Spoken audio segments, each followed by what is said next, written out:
보수의 성지 대구냐, 아니면 서울 노원이냐, 아니면 경기도의 반도체 벨트냐, 혹은 비례냐. 여러 가지 선택지가 끊임없이 거론됐던 이준석 대표의 출마. 결국 경기도 화성을을 최종 결정했습니다.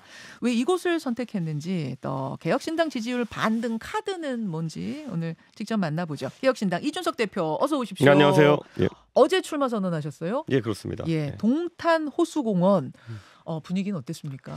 뭐 동탄이라는 동네가 원래 뭐 사실 경기 남부 지역에 직주 근접성을 생각해서 모인 젊은 세대가 많은 곳이다 보니까 사실 낮 시간에는 다들 출근하고 없어요. 네. 젊은이들이 많이 사는 좀 곳이죠. 그런 특성이 있고 네. 그런데 아무래도 상징적인 장소인 호수공원에서 출마 선언을 하게 됐습니다. 예. 아니 사실 이제 김종인 위원장은 계속 대구 출마를 권해했던 걸로 알고 있고, 또 당 지지율이 좀 하락세를 타면서는 비례를 권하는 사람들도 주변에 많았던 걸로 알아요. 아, 이준석 대표 이번에는 정말로 국회에 들어가야 되는 거 아니냐. 그러면은 비례로 가서 국회에 확실하게 입성해서 뜻을 펼치자. 이런 권유도 많았던 걸로 아는데 최종 결정은 경기도 화성을. 아무래도 저한테 외부 변수 다 제거하고 만약에 선거구 고르라고 했으면은 아마 제가 계속 도전해온 노원병 고르지 않았을까요? 이제 노원을이 됐죠. 네. 그런데 당을 이끄는 대표의 자리에 있다 보면은 당의 전략이나 이런 것과 결부해서 생각해야 되는 것이고, 현역 의원인 양양자 의원과 그리고 이원욱 의원이 경기 남부 지역에서 고군분투하고 있는데 그 상황에서 제가 또 저의 정치적인 미래만 바라보고 예를 들어서 뭐 대구에 가가지고 보수 적자를 놓고 싸운다 뭐 이런 것들 할 수는 있는데 내키진 않더라고요. 아, 그 말씀은 그러니까 어떤 좀 전략적으로 당을 생각해서 움직여야 된다 이런 판단을 하셨다는 그렇죠. 걸까요? 그리고 당이라는 거는 결국 혼자 하는 게 아닌데 결국 많은 사람들과 발맞춰서 같이 성과를 낼 수 있는 어떤 지역들을 찾아야 되는 거였고, 사실 제가 국민의힘 대표할 시절에도 보면은 경기 남부 지역 같은 경우에는 보수 진영에서 애초에 투자를 안 합니다. 그게 무슨 말씀이에요? 워낙 이제 2기 신도시나 이런 곳들 중심으로 동탄도 동탄 1신도시는 이제 2기 신도시였고 동탄 2신도시는 최근에 조성되기 시작했는데 그 젊은 세대가 서울에서 많이 이주해가지고 전입하기 시작하면서 야 여긴 뭘 해도 안 되는구나. 우리한테 너무 험지다. 그렇죠. 그래서 지금 당장 제가 동탄 화성을에 이제 제가 예. 출마 선언을 했는데 예. 바로 옆에가 이제 오산이거든요. 예. 오산만 해도 국민의힘 후보군이 없었잖아요. 그래가지고 EBS 강사 출신 그분 오셔가지고 레이나. 선거 준비하고 예. 그런 것처럼 사실 경기 남부 지역에서는 경쟁이 없는 정치 공간이 한동안 펼쳐졌습니다. 그래서 그곳에서 도전장을 내밀었다. 개혁신당이 그런 이제 말씀. 벤처 같이 정당을 하겠다고 표방한 곳이기 때문에 예. 그러면 새로운 어떤 영역에서 경쟁을 만들어 나가는 게 중요하다 이런 생각도 했습니다. 근데 원래 화성을이 이원욱 의원 지역구잖아요. 그럼 이원욱 의원이 이쪽을 좀 양보한 겁니까?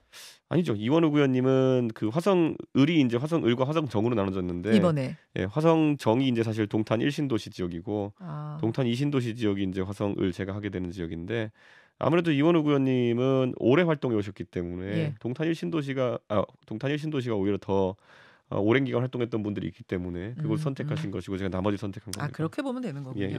자, 이렇게 해서 이준석 화성을, 양양자 용인갑, 이원욱 화성정 세 사람이 이른바 경기 남부 반도체 벨트를 이루겠다. 이런 전략. 첨단 산업 선도 국가의 비전을 제시하겠다. 말이 좀 어려워요. 그런데 사실 뭐 저희가 이제 고를 때는 사실 경기 남부 지역에 해야 될 일이 너무 많습니다. 그래서 일하러 가겠다는 생각으로 이제 고른 것인데 경기 남부 지역은 이제 기로에 서 있어요. 지금 이제 이번 달에 SRT도 이제 그 GTX도 이제 개통하고 지금까지 SRT로 수도까지 출퇴근하려면 불편했지만은 GTX는 광역급행철도기 때문에 지하철처럼 이용할 수 있어서 훨씬 편해지는데 문제는 교통이 서울과의 교통이 편해지면 편해질수록 서울에 흡수되어가는 효과가 나타날 수도 있습니다. 그리고 오히려 동탄이라는 것이 공동화될 수도 있거든요. 그럴 수 있죠. 가장 중요한 것이 그 광역 간선 교통망 말고 경기도의 주변 지역과 이어지는 교통망이 굉장히 중요합니다. 예를 들어서 용인 반도체 클러스터 이런 게 이제 용인 남사 지역에 이제 들어선다 이렇게 하는데 동탄과 남사가 사실 산 하나 사이에 두고 있는데도 불구하고 교통이 너무 안 좋아요. 그래서 그 지역에 뭐 터널을 짓는다 이런 공약들 저희가 지금 준비하고 있는데 경기도의 각 지역이 연계되어 가지고 남부 지역에 발전을 정말 자족 이룬다. 도시가 되는 것이 중요하다. 이런 그런 것이 의미. 저희 비전입니다. 그런 의미군요. 반도체 예. 벨트라는 것이. 근데 작은 신생 정당이 이런 정책을 실현할 수 있는 거야? 이거 현실성 있는 거야? 내가 찍어도 되는 거야? 이런 고민하는 분들이 분명히 그 지역에 계실 거거든요. 그렇죠. 근데 뭐 어쨌든 지금 시점에서는 뭐 이원욱 의원도 현재 3선 의원이시고 이번에 당선되시면 4선 의원이 되는 거고 예. 저도 전국적으로 어떤 이런 동탄의 문제나 이런 화성, 이런 수원, 용인의 문제들을 이슈화시킬 수 있는 능력이 있다고 보시는 분들이 있기 때문에 관심을 가져주시는 것 같습니다. 예전에 뭐 광주 복합 쇼핑몰 같은 문제도 보시면은 예.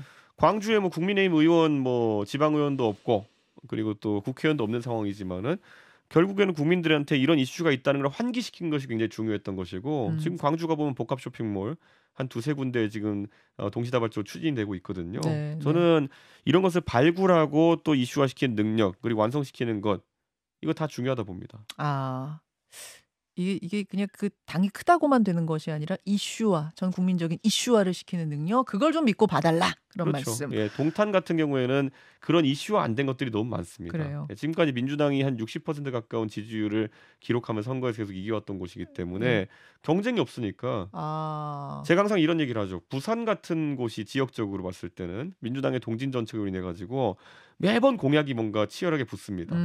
그래서 잘 아시는 것처럼 가덕도 신공항 이런 것들도 결국 그 과정에서 여야가 다 합의할 수밖에 없게 되는 거거든요. 저는 동탄과 이 반도체 벨트라는 것도 여러 가지 정책을 놓고 여야가 합의하지 않을 수 없게 만드는 그런 지점이 중요하다 봅니다. 민주당은 그 화성을에 누구를 내보내는가 봤더니 현대자동차 사장 지낸 공영훈 후보 예. 전략 공천했고요. 국민의힘에서는 누구를 배치할지 전략적으로 다시 한번 고민하겠다는 입장이에요. 그러니까 이준석 보수당 대표를 지냈던 이준석 대표가 나왔으니 국민의힘에서 후보를 다시 좀 심사숙고하겠다 이런 입장인 것 같은데 한동훈 위원장이 나오셔라 그러셨네요 어제. 제가 말씀드린 것처럼 화성 지역에 그러니까 특히 동탄 지역에 국민의힘 출신으로 지속적으로 활동해온 정치인들이 많지는 않습니다. 예, 뭐 당직을 지내신 분들은 있겠죠 그 지역에서. 그런데 뭔가 주민들이 알만한 인지도와 실제 봤을 때 이를 추진할 어떤 이력을 가진 분들이 없기 때문에 지금 아마 컨셉으로 급하게 사람을 내려보낼 가능성이 높습니다. 근데 지금 보면은 지난 2020년 총선에도 이런 초험지에는 예. 보통 뭐 그때는 퓨처메이커라 그래가지고 30대 정치 신인 내보내고 보통 그렇죠. 네, 이런 경우 있고 뭐 정치 경험이 없는 분들 내보내는데 이런 것이 사실 지역 주민 입장에선 더 당황스러운 그런 공천이거든요. 지금 제가 그래서 얘기했던 게 뭐냐면은 어제 출마 선언하면서 차라리 한동훈 위원장이 오시는 게 어떻겠냐.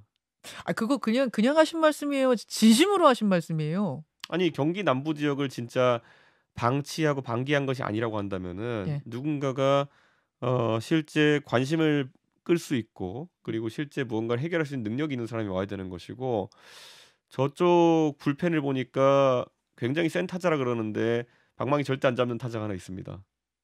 그게 누구예요? 한동훈 위원장이죠. 그게 예. 아니 방망이 잡은 지 얼마 안 됐으니까. 네, 근데 되게 센 타자라 불펜에 그러는데 들어선지. 방망이 잡을 생각 안 하는 것 같아가지고 방망이 들고 나오시면 어떠나 하는 생각하고 있습니다. 근데 이미 이번 총선은 불출마 선언을 한 상태라 저는 그냥 상징적으로 어제 한 발언이신가 그랬는데 그게 아니었어요. 불출마하신 분이 출마하겠다 그래서 누구도 말리지 않습니다. 네, 그리고 또 누구 나쁘게 볼 이유도 없고요. 예비후보 등록일이 3월 22일까지인가요? 그때까지만 하면 되는 거니까 그렇죠. 출마하셔라. 그렇죠. 예. 저는 상징적인 어떤 비유적인 표현인 줄 알았더니 진심으로 한동훈 위원장과 붙고 싶다. 그런 물론 뭐 말씀. 한동훈 위원장 말고도 굉장히 훌륭한 분들이 있겠지만은 뭐 저는 상징적인 의미가 충분히 있을 거라 봅니다. 그 한동훈 위원장은 지금 이재명 대표한테 1대1 토론, 방송 토론을 제안한 상태입니다. 예. 2번 제안을 했는데 이재명 대표가 어제 거절 의사를 분명히 밝히면서 사실은 무산이 된 것 같은데요. 혹시 이준석 대표가 한동훈 위원장한테 1대1 토론 제안할 생각 있으십니까? 한동훈 위원장이 의도적으로 지금 무시하려고 하는 것 같은데 저야 한동훈 위원장이 토론한다 그러면은 뭐 좋겠지만은 아마 지금까지의 태도로 봐서는 결국엔 본인이 만만하게 보는 상대 이재명 대표가 만만해 보이는 것 같은데 사실 이재명 대표도 대선 주자까지 지낸 분이기 때문에 정작 토론해 보면은 그렇게 뭐 일방적인 상황은 안 나올 겁니다. 그럼에도 불구하고 한동훈 위원장이 어떤 이제 최근에 이재명 대표가 정치적으로 곤란 지점이 많기 때문에 이재명 대표가 지금 토론하면 아마 공천 과정 중이기 때문에 공격할 요소가 많아서 안 받을 걸 알고 제안했겠죠. 지금. 안 받을 걸 알고 제안했다. 아니 이준석 대표는 한동훈 위원장한테 제안할 생각 없으세요? 저는 오히려 출마라고 제안하고 싶습니다. 출마. 출마하면 토론도 하고 하겠죠. 예. 답이 지금 없는 거죠? 아직까지 그쪽에서 답이 온 건 없는 거죠. 한동훈 위원장 쪽에서. 뭐 지나가는 듯한 기자의 질문에 지나가는 듯이 그냥 답할 이유가 없다는 취지로 얘기한 것 같은데 아, 예, 뭐 그럴 거라 생각했습니다. 예. 그 아마 주변에서 가장 많이 들어온 말일 텐데 이번에는 꼭 돼야 하는 거 아니냐. 이번에도 안 되면 이건 좀 정치 생명에 이게 정말 적신호가 들어오는 거다. 이런 얘기 많이 들으시죠? 많이 듣죠. 많이 듣죠? 예, 예. 자신 있습니까? 뭐 이번에 나가서 돼야죠. 예, 예, 돼야죠. 되려고 나오는 거고 그리고 사실 선거라는 게 제가 지금까지 뭐 어려운 험지에서 계속 도전해온 서사를 가지고 있고 예. 이번에도 사실 초험지입니다. 예. 아, 초험지입니까? 그렇죠. 예, 지난번에 뭐 이제 저희 당에 같이 계시지만은 예. 이원우 의원님이 동탄에서 65% 가까운 지지율로 당선되셨거든요. 예. 그러니까 결국에는 민주당 성향의 유권자가 65%가 된다는 것인데 민주당세가 굉장히 강한 곳이다. 그렇죠. 근데 이걸 또 3파전으로 돌파하려 그러면 최고 난이도입니다. 그럼에도 불구하고 저는 제가 필요로 하는 지점에서 정치를 하겠다는 생각을 했고 지금 동탄 같은 경우에는 아까 말했던 것처럼 세로축 교통망, 서울과의 교통망 말고 가로축 교통망 어떻게 수원과 이어질 것이냐, 용인 남사지구와 이어질 것이냐, 오산과 이어질 것이냐 이런 것에 대한 고민도 있고 이게 전국적으로 고등학교가 신설되고 있는 몇 안 되는 동네입니다. 그 정도로 지금 학교 과밀 문제가 심각하다. 예. 그리고 도시가 이제 급격하게 자고 일어나면 아파트가 올라간다 할 정도로 급격 성장하기 때문에 사람에 비하면 튼살이 좀 생기고 있는 상황이에요. 아. 이런 것들을 어떻게 해결할 수 있을까에 대해서 저 나름대로 이제 자신감이 있기 때문에 예. 도전하고 있는 거죠. 자신 있다 말씀하셨는데 문제는 개혁신당 지지율이에요. 지지율이 상당히 정체돼 있는 느낌입니다. 아, 현 지지율 상황 어떻게 바라보고 계세요? 굉장히 안타까운 부분이죠. 저희가 뭐 합당이나 이런 과정 거치면서 초기에 한 달 정도 되는 시간을 네. 조금 비효율적으로 보낸 기간이 있었고 이건 뭐 당연히 당사자였던 제가 판단에 있어서 잘못한 부분도 있을 것이고 우리가 예상하지 못했던 부분도 있을 겁니다. 그런데 앞으로 선거 한 달 이상 남았기 때문에 저희가 최대 약진해가지고 좋은 성과 내겠습니다. 반등의 카드는 뭐가 있습니까? 결국엔 지역구에서 이제 다 정해가지고 열심히 싸우는 모습 그리고 이슈를 만들어내는 모습이 가장 중요하지 않을까 그런 생각하고요. 그런 의미에서 아마 이번에 선거에서 제가 대장격으로 싸우게 될 텐데 동탄 지역에서 유의미한 성과들이 나와야 된다는 생각합니다. 지금 다른 분들 지역구는 어떻게 정리가 됐어요? 조홍천 의원은 경기 남양주가 예. 지금 지역구에 그대로 출마하시는 것 같고 김용남 정책위 의장, 뭐 허은하 대변인, 천하람 전 당협위원장 다 어떻게 정하셨어요? 다 출마를 준비하고 있습니다. 지금. 지역구로 다 나갑니까? 예, 그러려고 하고 있습니다. 아직 확실히 정하진 않으셨어요? 정한 분도 있고 아닌 분도 있는데 제가 말하기 좀 그런 상황입니다. 예. 천하람 위원장이 뭐 수도권으로 오느냐 순천에서 뛰느냐 이 얘기는 한 보름 전까지도 나왔던 것 같은데. 순천에서 도전 의지가 굉장히 강하고요. 무조건입니까? 예, 근데 이제 당이 어떤 전략적 판단을 통해서 제안을 할 수는 있겠지만은 아직까지 천하람 위원장 순천에서 본인이 쌓아온 어떤 이런 서산을 그대로 이어가겠다는 의지가 강합니다. 예. 개혁신당의 지지율이 초반에 굉장히 높았다가 예. 여러 가지 우여곡절을 겪으면서 하락세를 타고 있는 반면에 신당 중에 가장 높은 지지율 추이를 보이고 있는 곳은 조국혁신당이에요. 지금 저희가 그래프도 보여드리고 있습니다만 요곳은 리얼미터가 에너지경제신문 의뢰로 지난 2월 26일에서 29일까지 유무선 자동응답 방식으로 조사를 한 겁니다. 여기를 보면은 국민의힘이 46.7, 민주당 39.1, 그리고 개혁신당 3.1. 여기는 조국신당이 빠져있는 그래프네요. 예, 이것보다 더 최근 것들이 있는데 그 더 최근 것을 보면은 뭐 더 높은 지지율, 9%대 지지율을 보이는 것도 아마 확인하셨을 겁니다.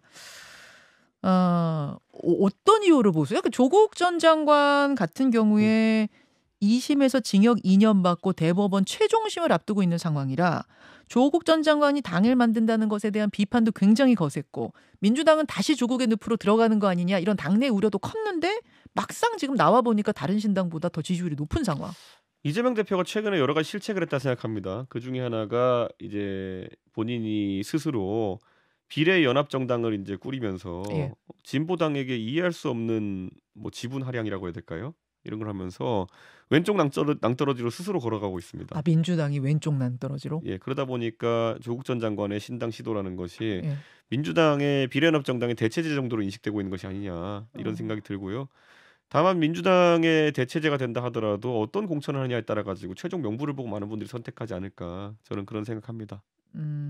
지금 그래프가 다시 제시가 됐나요? 예, 잠깐 유튜브와 레인보우로 그 그래프를 보여드리겠습니다.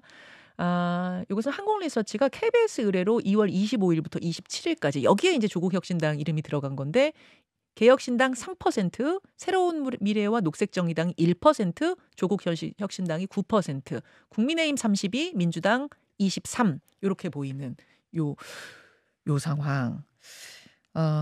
말 나온 김에 거대 양당의 공청 상황을 좀 살펴보죠. 민주당과 국민의힘 뭐 경쟁당으로서 어떻게 보고 계십니까?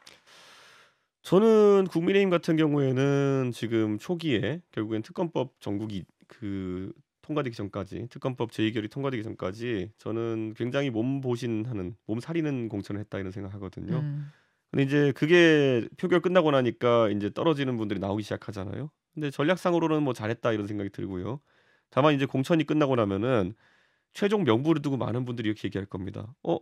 그런데 그대로 현역들이 재공천되는 비율이 높네. 근데 이게 음, 의미하는 바가 뭐냐면은 사실 윤석열 정부의 실정이라고 하는 것은 윤석열 정부가 잘못한 것에 대해서 국민의힘의 현역 의원들이 제동을 걸지 않고 오히려 연판장이나 이런 걸로 해서 동조하면서 문제가 생긴 거거든요. 음, 근데 그걸 똑같은 공천한다 그러면은 굉장히 위험한 상황이 생기는 겁니다. 음. 그래서 저는 그런 부분을 유권자가 인식해 나갈 것이다 이렇게 생각하고 개혁신당 같은 경우에는 그것이 대안이 될 수 있다 이런 생각합니다. 아니 지금까지 그런데 윤석열 정부의 잘못한 부분에 대해 가지고 예. 제대로 지적해왔던 사람들이 전부 다 개혁신당에 있는 거거든요. 예, 예.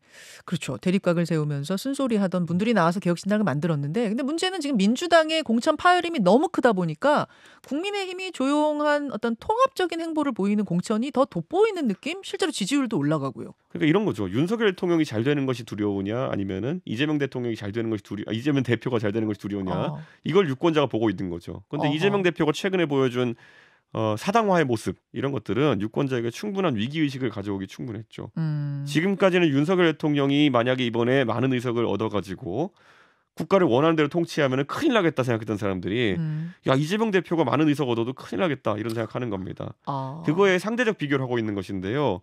절대적으로 둘 다 위험합니다. 제가 봤을 때는. 그러니까 둘 중에 누가 덜 나쁘냐를 하고 있는 상황인데 개혁신당이 거기에 대안이 되겠다 그 그래서 말씀. 제가 단언코 말씀드리면요. 우리 유권자분들께서 보시기에 개혁신당이 더 많은 의석 갖는 것이 제일 안전합니다.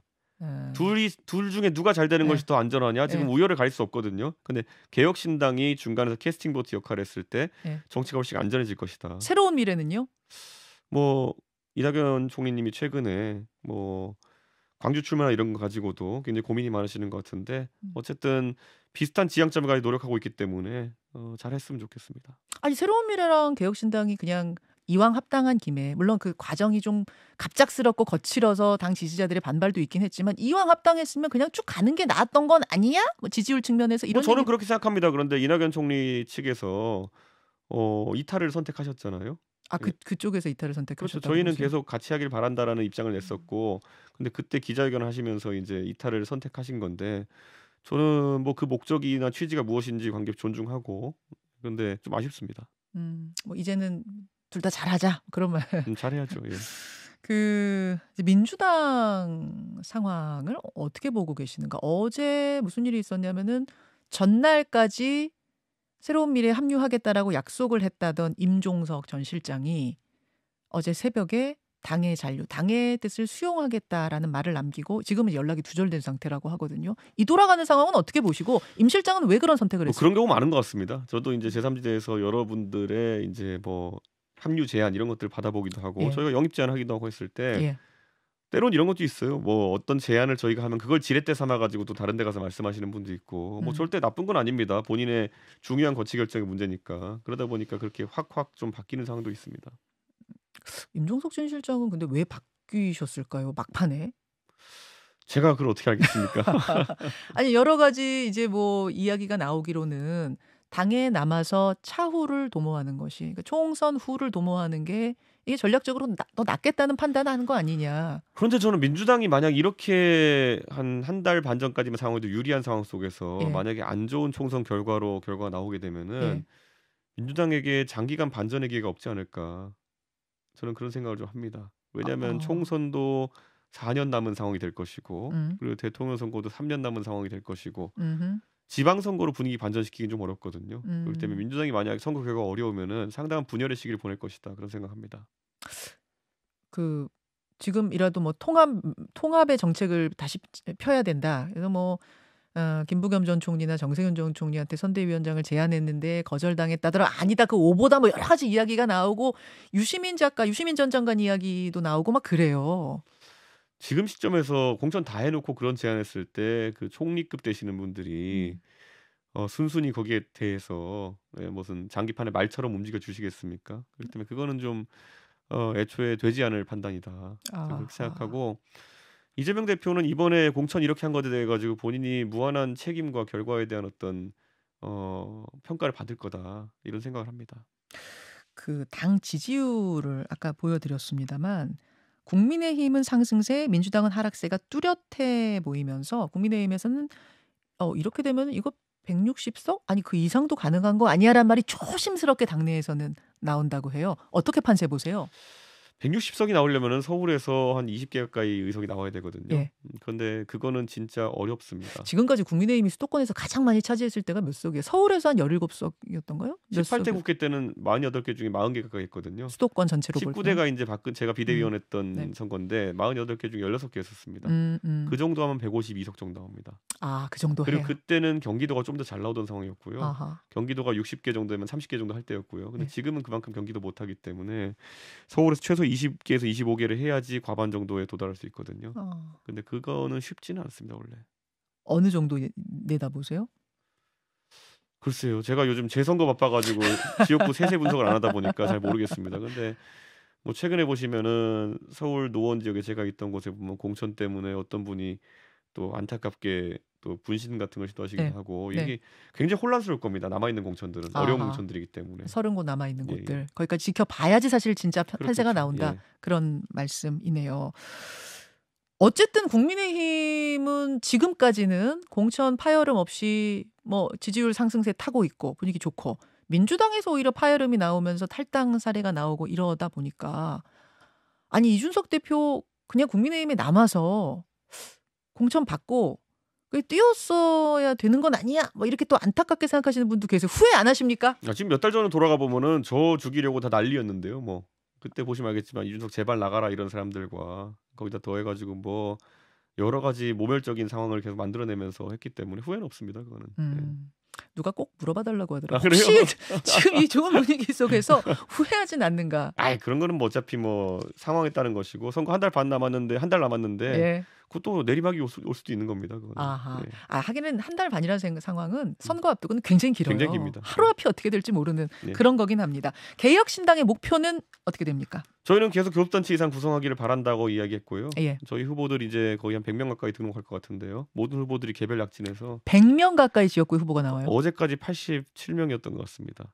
아, 그렇습니까? 그래서 좋은 분들이 많이 참여하고 있고 음흠. 그래서 아마 저희는 충분한 성적을 거둘 수 있다 기대합니다. 예. 어제 국민의힘 당직자 출신이죠. 김범준 전 부산대 특임 교수 예. 1호 영입 인재로 발표가 됐는데 이분은 어떤 의미로 발탁을 하신 김종인 걸까요? 위원장이 오신 다음에 김종인 위원장을 바라보고 이제 오시는 분들이 조금씩 있거든요. 예. 그렇기 때문에 저는 김범준 소장 같은 경우에도 충분히 거제 지역에서 이제 활동하려고 하시는데 예. 지역에 신망받는 인사다 이렇게 소개받았고 저는 앞으로 지역의 밀착형으로 있었던 인재들이 많이 참여할 것이다 생각합니다. 어떤 분들이 더 지금 좀 준비를 하고 계세요. 하고 2호, 3호. 계십니다. 예. 아하. 알겠습니다. 국민의힘 같은 경우에는 민주당에 있던 김영주 의원, 뭐 상당한 중진의 국회 부의장을 영입했어요. 이 영입에 대해서는 어떻게 보세요? 그러니까 영등포 갑 지역구인데 이렇게 보시죠. 그러니까 결국엔 거기에 지금 붙게 되는 그런 매치업이 그 김영주 부의장이 만약에 국민의힘으로 나오시면은 거기에 상대 후보가 또 구청장 하는 민주당 최현일 후보거든요. 예. 하던 그런데 사실 김영주 의원이 오선하셨기 때문에 국회의원과 구청장으로 짝을 맞춰 오신 분들이거든요. 아하. 그럼 그 지역구에 그렇게 공천을 하게 되면은 그 지역구의 국민의힘 유권자 같은 경우에는 아니면 보수성의 유권자 같은 경우에는 어떻게 투표를 해야 될까요? 지금까지 계속 김영주 안 뽑고 최현일 안 뽑는 투표를 해오신 분들이 그 안에서 골라야 되는 그런 상황이 되는 거거든요. 저는 이게 정상적인 상황일까라는 생각을 합니다. 이게 지금 뭐 시흥시에서도 그렇고 몇 군데서 남양주에서도 이제 조광한 전 시장이 나와가지고 김용민 의원과 붙고 있고 이런 상황일 텐데 그만큼 지금 국민의힘의 후보군이 수도권에서 빈약할 수밖에 없는 상황이다. 그걸 방증하는 것이다 이렇게 봅니다. 알겠습니다. 오늘 뭐 두루두루 정치 현안들 개혁신당 중심으로 살펴봤는데 지지율 목표는 몇 % 잡고 계세요? 저희는 우선 비례득표율 같은 경우에는 10% 넘겨야 된다 이런 생각을 하고 있습니다. 10% 몇 석 정도 가능한 거죠? 5석 정도 5석. 근데 10% 넘겨가지고 저희가 충분히 그런 어떤 당의 대표성을 가져야 된다. 이런 생각하는 거고 조국 혁신당이나 이런 것들이 일시적으로 높아 보일 수는 있겠지만은 저는 저희가 공천을 하고 나면은 훨씬 더 이쪽 개혁적인 명단이다라고 많은 분들이 생각하실 것 같습니다. 알겠습니다. 여기까지 개혁신당 이준석 대표 고맙습니다. 네, 감사합니다. 김현정의 뉴스쇼는 시청자 여러분의 참여를 기다립니다. 구독과 좋아요, 댓글 잊지 않으셨죠? 알림 설정을 해두시면 평일 아침 7시 20분 실시간 라이브도 참여하실 수 있습니다.